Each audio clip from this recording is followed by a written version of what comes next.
Oh, somebody says they caught him. Let me see what's going on. Gotta go back to TMZ. I just did the video. 17-year-old. Nah, hell no. The nigga I seen wasn't no fucking 17-year-old. Holy. The nigga I seen had to be 40, pushing 50. The 17-year-old arrested for murder. Alleged shooter's dad wanted by cops. Oh, shit. Yo, chat, I might have to do a YouTube video live on this shit. Law enforcement sources say the 17-year-old son of Freddie Trone has been arrested for connection to the shooting. Oh, the son was a shooter in the getaway. Oh, he drove the getaway car. Oh, why did they make it seem like he was a shooter at first? Oh, it's making sense to me. They probably tracked the car down, right? They tracked the car down. This guy is probably the registered owner of the car. You get what I mean? So they're assuming that he was probably the shooter or whatever the case is. They probably couldn't find nobody. As soon as they put his fucking face out, somebody probably told him. They knew that this guy was probably not the shooter because they have the surveillance footage, but the guy probably don't look like him. The guy probably looks younger, this and third.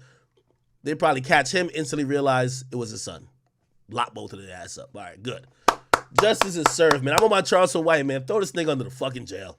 Feel me? Throw this nigga under the fucking jail. Law enforcement sources say that the 17-year-old son of Freddie Trone has been arrested in connection to the shooting. By the way, you see everybody who's this is what I'm talking about, hip-hop, mad hypocritical. Y'all don't like 6ix9ine. But I guarantee you will fuck with whoever who snitched on this dude. Yes, get this thing off the fucking street. Let's be clear, man. Like, crime and violence ain't never been cool. You know, obviously some hip-hop rappers have turned gangsterism into, like, you know, where we could, it's kind of like the propaganda for war. Murder's never cool, but if it comes across the news that we dropped a fucking bomb on a whole city of terrorists, you're gonna be like, thank you, God. Finally, we got them motherfuckers, right? We don't care how many kids, how many women, how many dogs, chicken, goats, and pigs died. We just care that the propaganda said they're bad guys, so fuck them. If you hear an innocent woman get killed, like in the middle of Ohio by some guy with a mask who's like super young, you'll be like, oh, this guy's a scumbag.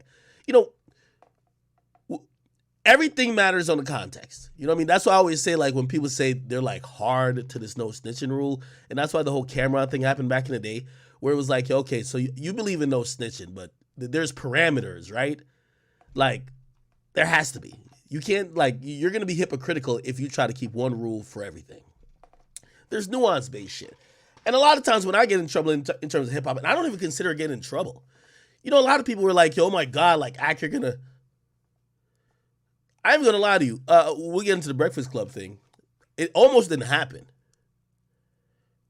You know, I announced that I was going to the Breakfast Club.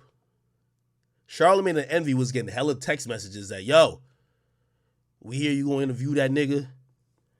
We going to be waiting for that nigga. This and third. Charlamagne hit me the morning.